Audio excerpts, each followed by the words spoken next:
What if I told you that getting 1% better every day could transform your entire life? Most people think massive success requires massive action, but that's completely wrong. The math is incredible. 1% better every day for a year makes you 37 times better. 1% worse every day? You'll decline to nearly zero. This is the compound effect of habits. They're like compound interest for self-improvement. Here's the problem. We dismiss small changes because they don't seem to matter in the moment. You go to the gym once, still out of shape. You save a little money, still not rich. But habits work like shifting an airplane's route by just 3 degrees.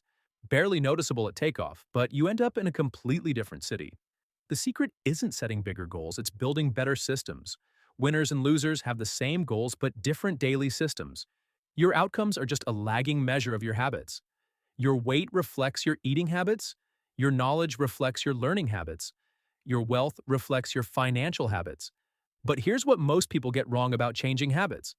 They focus on what they want to achieve instead of who they want to become. Don't say, I want to quit smoking. Say, I'm not a smoker. Every habit is a vote for the type of person you want to be. Write one page, you're a writer. Go to the gym once, you're an athlete. Your identity emerges from your repeated actions. All habits follow the same four-step loop. Cue. Something triggers the behavior. Craving, you want to change how you feel. Response, you perform the habit. Reward, you get the benefit you craved. To build good habits, make them obvious, attractive, easy, and satisfying. To break bad habits, make them invisible, unattractive, difficult, and unsatisfying. Remember, you don't rise to the level of your goals. You fall to the level of your systems. Small habits don't add up, they compound. Start with 1% better today and watch your life transform over time.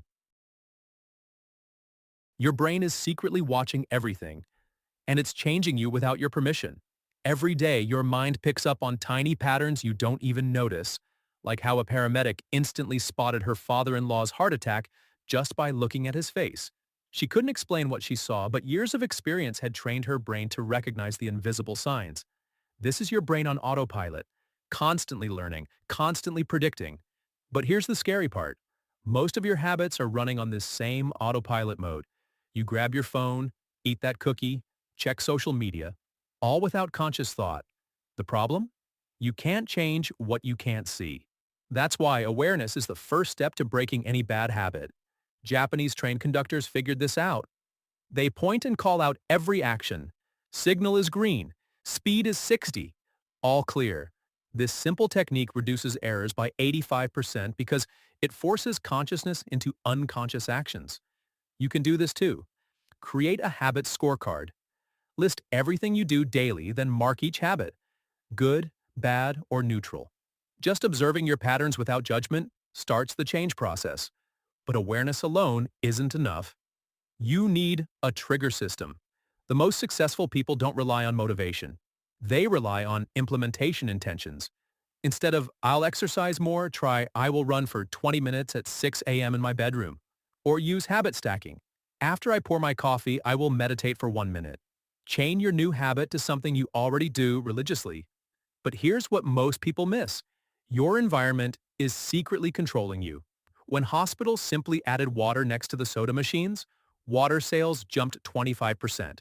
Nobody was told to drink more water. They just made the healthy choice more obvious. Your surroundings are constantly nudging you towards certain behaviors. So become the architect of your environment.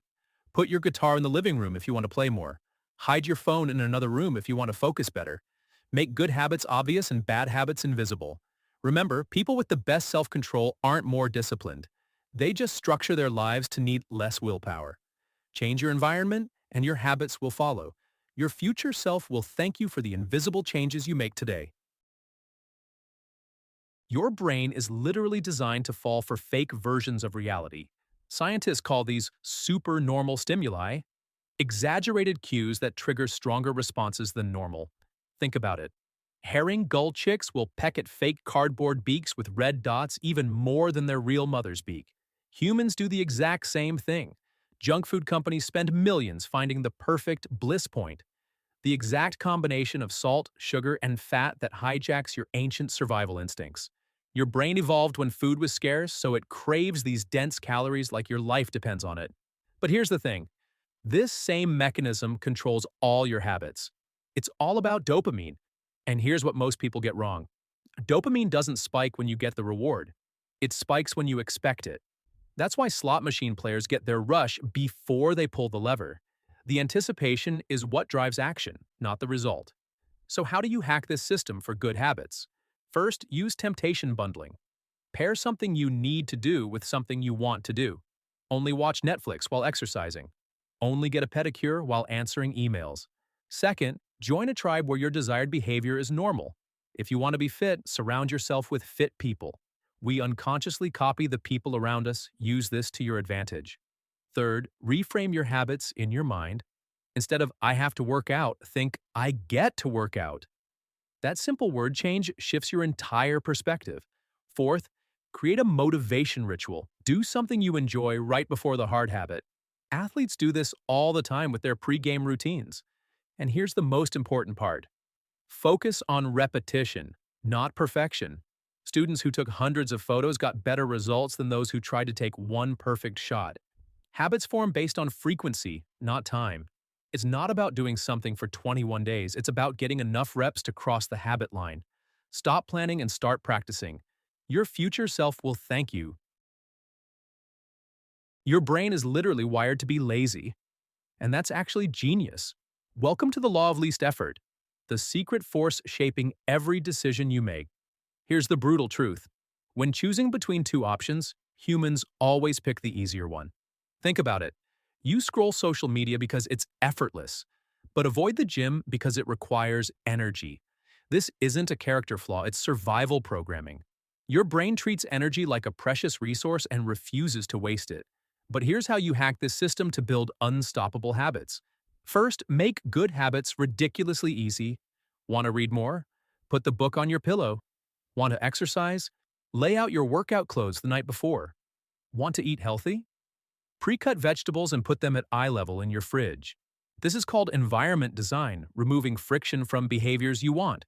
Now flip it for bad habits. Add friction to make them harder. Hide your phone in another room, unplug the TV after use, delete social media apps. Even tiny amounts of friction can completely change your behavior. Next, use the 2-minute rule. Every habit should start with a version that takes less than 2 minutes. Want to meditate daily? Start with 1 minute. Want to write a book? Start with 1 sentence. Want to run marathons? Start by putting on running shoes. The goal isn't to do just 2 minutes. It's to master showing up. Once showing up becomes automatic, you can build from there. But here's the ultimate hack. Make good habits inevitable through automation. Set up automatic savings, meal delivery services, or app blockers. Technology can eliminate the need for willpower entirely. Remember, you have limited willpower but unlimited opportunities to design your environment. Stop trying to be more disciplined. Start making the right choices easier and the wrong choices harder. Your future self will thank you when good habits happen automatically. The path of least resistance should lead directly to your goals. Master your environment, master your habits, master your life. Your brain is literally wired to quit good habits. Here's how to hack it. The fourth law of behavior change, make it satisfying. We evolved in immediate return environments where rewards came instantly. Hunt, eat, survive. Everything had immediate consequences. But modern life is all delayed returns. Exercise today, see results in months. Save money now, retire decades later. Study hard, get a job eventually. This creates a massive problem. Bad habits feel good now, hurt later. Good habits suck now, pay off later. Your ancient brain chooses instant gratification every single time. The solution: add immediate rewards to good habits. Create a savings account for every purchase you skip. Use a habit tracker to visualize your progress. Move a paperclip every time you complete a task. Make the satisfaction immediate and visible. But here's the critical part. Never miss twice. Missing once is human. Missing twice starts a new bad habit. Your comeback is always more important than your setback. Track your habits, but don't become obsessed with numbers. Focus on the process, not just the results. Want to break bad habits? Make them immediately painful. Create a habit contract with real consequences. Get an accountability partner who will call you out. The more immediate the pain, the faster you'll change. Make good habits obvious, attractive, easy, and satisfying. Make bad habits invisible. unattractive, difficult, and unsatisfying. Remember, what is immediately rewarded gets repeated. What is immediately punished gets avoided. Your future self makes plans. Your present self makes choices. Bridge that gap with immediate satisfaction. Small rewards create lasting change. The feeling of progress is the ultimate motivator. Don't break the chain, but if you do, start a new one immediately. Behavior change isn't about perfection, it's about consistency. Master the art of making good habits feel good right now. Your genes aren't your destiny. They're your opportunity compass. Think about this. Michael Phelps and a world champion marathon runner wear the same pant size despite being 7 inches different in height. Phelps has short legs and a long torso, perfect for swimming. The runner has long legs and a short upper body, ideal for distance running. If they switched sports, they'd both fail miserably. Here's the truth about talent. Your genes don't determine your fate. They determine where you should focus your energy. It's like being dealt cards in poker.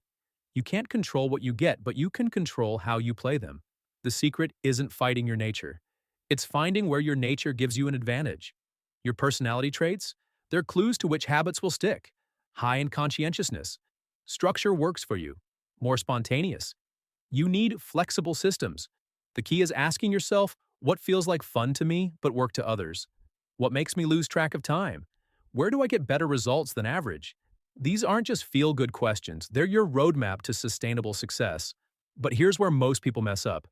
They try to build habits everyone else recommends instead of habits that fit them. Love rock climbing? Don't force yourself into a bodybuilding routine. Prefer romance novels? Don't guilt yourself into reading business books. The best habit is the one you'll actually stick with. And if you can't find a game where you naturally win, create your own game. Combine your skills in unique ways. The cartoonist who created Dilbert wasn't the best artist or the funniest comedian, but he was the only one who could draw and write jokes and understood business. That combination made him irreplaceable. Remember, when you can't win by being better, win by being different. Your genes give you the starting point. Your choices determine the destination. Stop fighting your nature and start leveraging it. The most successful people aren't the most talented. They're the ones who found where their talents matter most.